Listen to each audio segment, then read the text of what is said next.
are often wrongly perceived as angry.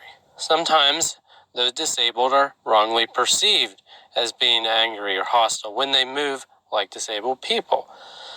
Because the most efficient way to do things for someone who's physically or mentally disabled is not often the socially accepted way to do things. People with disabilities often have to do things in an efficient way to be able to do them, and do them in a way that's not socially acceptable.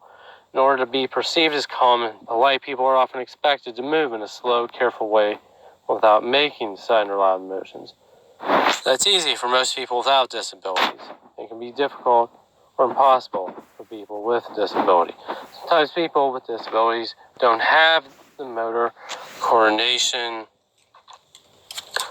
or the strength to move in expected ways. Sometimes pain or illness makes them too exhausted to have the energy to move normally. Folks with disabilities who have to move in loud, sudden, or forceful ways are often wrongfully perceived as expressing anger, frustration, or aggression. People with disabilities don't always have the coordination to make the movements in expected ways. Sometimes they get perceived as angry when they're not. This can lead to people with disabilities who are just trying to live their lives being perceived as hostile or excluded. When a person with disability is moving this way,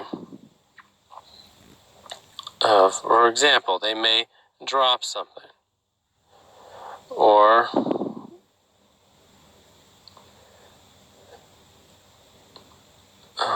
they may have trouble plugging things in.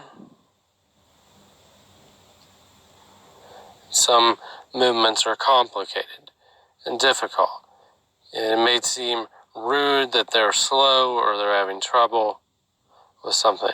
But if you understand the reality that disabled folks face, then it will be easier to relate to them and their frustration without perceiving it wrongly as hostility or anger.